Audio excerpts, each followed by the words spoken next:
Well, this is actually a very good place to stop. I'll tell you in a second why. But here's a little sneak peek into the next episode, guys. This is why we're doing what we're doing. We want to basically clean up all this carbon deposit that's collecting on this intake.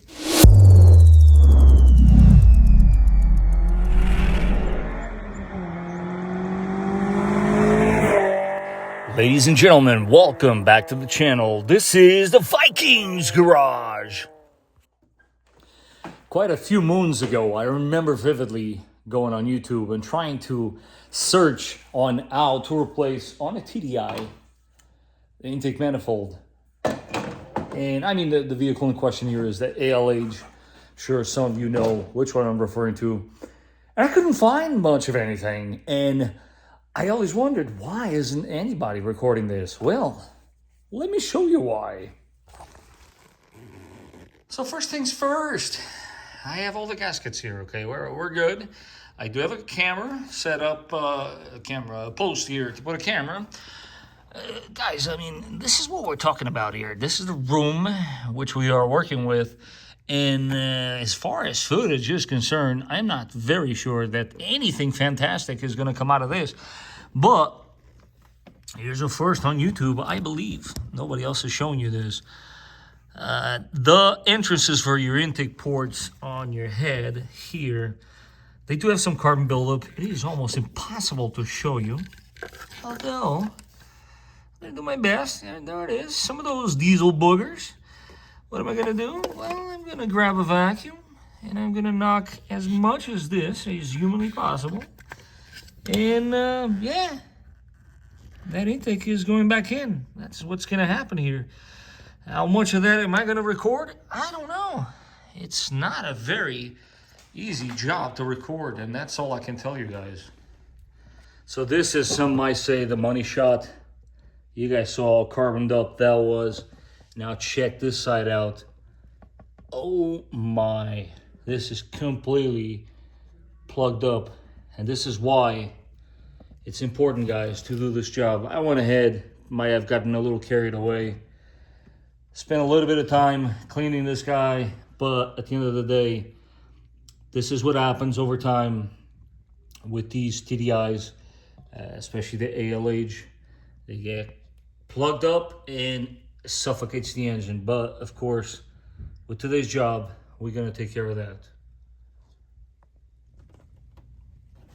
Good time to pause here. Can't stress this enough, as I'll point here in a second. There's 6 of these guys throughout this intake, and the only 2 that you can actually see and aim properly are the 2 on the opposite ends. All of the other ones in the center, it's a matter of touch and feel. You got to be good with your hands. You got to be able to work in the dark, and you got to be able to work without seeing what you're doing. And that's basically what's happening here. And that's why there's nobody out there recording this. But again, I'm going to do this step by step so that perhaps the guy that's here searching this video for some tips can be able to do this job. So the gasket in question here is this guy, if this camera ever decides to zoom in. And we have some more. Believe it or not, I still am missing one, but at this point in time, it is what it is. I'll be reusing one of the exhaust gaskets, but hopefully the next guy will get them all. How about that port and polish action there? I did the best that I could, and it is all that you can do.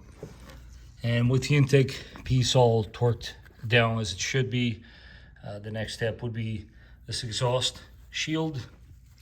I've seen a lot of these cars that people just remove these. It basically goes right there. So I'm gonna go ahead, bolt it up with these 2 guys. Once the shield is been reinstalled, I'm now gonna bolt this guy up. This guy, if you undo these lines, there's coolant in it. I chose not to do that, and that's why it's been dangling here the whole time. Now, it originally is secured with these little guys, but I think you guys can understand, come on, why I'm gonna opt to go with a little 10mm instead. This will make our life a lot easier, and most importantly, easier for the next guy that comes along. So what you have here is very simple. There's the one on top, one on the bottom, and the fun one, which is right at the other edge. 3 bolts, and it bolts up right against this guy. Now that we got that piece secured, it's time to tackle this pipe right there. For that, we have our 2 Allens. I am going to reuse these Allens because the access on that is fairly easy. Old gasket, new gasket. Not sure if that's the part number, but that's the package it came in. Let's go ahead and change that. With the new gasket now installed, it is time to run the pipe that goes to the turbo. And this is a perfect opportunity to check your compressor wheel and your turbo housing for any possible scoring. Next step, there is, as you can see, a whole array of different pliers that you could use, and it will do the job perfectly fine. But we're going to try to do things right. This is the pair of pliers that you want to use for this type of clamp. The way this works, you set it on the tool like so, and once it's set there, you basically lock it in place. Tool allows you to keep it locked, therefore keeping it extended. And what you want to do is you come down here and you're going to install it on your turbo inlet pipe like this. You might have to squeeze the pair of pliers a little more. There you go. That's it. And once you have it here, you can now grab your pipe, loop the vacuum line for the turbo actuator over it, because there's a certain routing. This is clearly almost impossible to show, but if you look down here, you'll see. I'm going to slowly massage this pipe into place and then place the clamp over it. Some of you might actually be wondering, well, that's kind of obvious. Everybody knows that. Well, not everybody does know that. Many people don't know those pliers exist. And there is a very good reason why I'm pointing that out. If you look at the location of that clamp, you can certainly see how that can make it or break it for a fun little project here. Pipe installed, you got 110 there, another 10 there. I'm going to route that vacuum hose in the correct locations, and I'm going to go ahead and put the intake portion of it back together. With the intake portion back together, now we got this little bundle here that we're going to go ahead and just put it like so. Keep in mind these 2 vacuum hoses, as you will need them in a little bit. We are getting very close. Now, if there's any advice I can give you, there's 2 ways to go about this. You install the bypass pipe first, or you install the EGR. I personally like to install this one and leave it loose because you're going to need the wiggle room. As far as this EGR, some people replace it. I personally just like the intake, clean it up a little bit, do the best you can, and she's looking like it's supposed to. Let's go ahead, replace this gasket.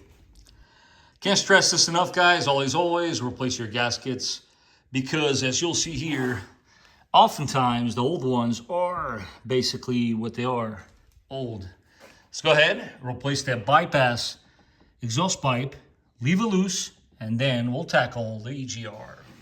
And once more, just to drive the point home, guys, leave it loose, because you're going to get to them. Obviously, you got your gasket already in there, and this will make your life easier when it comes time to put those screws in. Yeah, I know, nothing but good angles here. This is such a fun job. I hope the excitement comes through camera there. But hey, on the plus side, I will be getting better gas mileage once I'm done. I hope this is not too redundant, but I do know that this will help somebody. Those are loose. These are loose. And the bottom ones right there are also loose. While we're here, you got 2 vacuum lines to worry about. You got the bigger one, which goes right there. And the smaller one, which is dangling here somewhere. There you are. There's only one place that one goes, and it is right there. So do connect those before you forget. And go ahead now, torque everything down. When everything is said and done, this is your final product. As you guys see, we worked on that area there. Of course, give it an overall inspection. Make sure that you put everything back where you removed it. And that's that.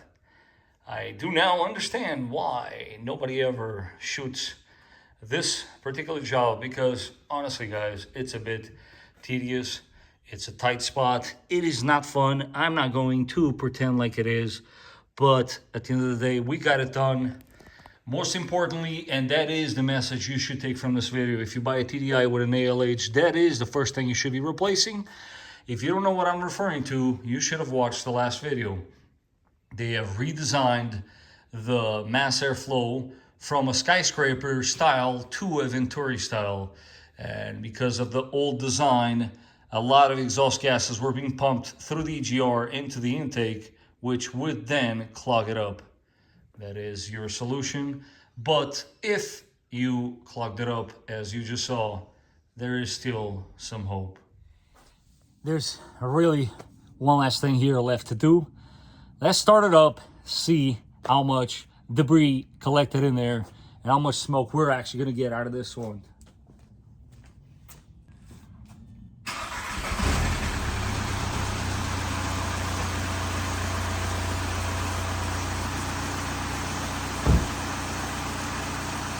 Tiny bit, a little bit.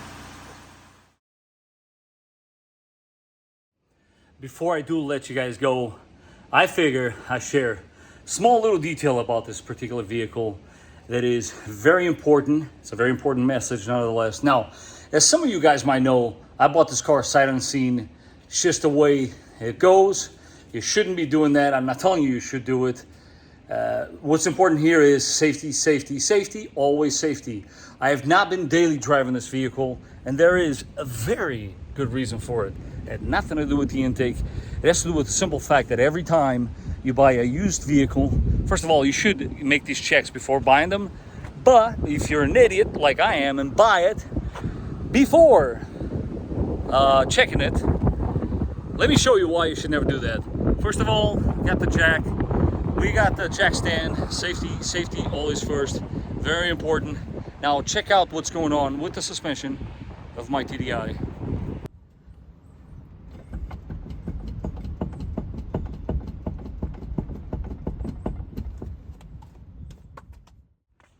Ladies and gentlemen, always before daily driving your recently purchased used vehicle, test drive it first. What you just saw there is really bad. We have a right and a left. We'll figure out which one that is. I'm not going to bore you with that stuff for right now, but I just wanted to show you that you should always check these used cars. As you can see here, I'm in the business of fixing cars, but I felt that vibration and I knew you cannot be driving this vehicle the way this is.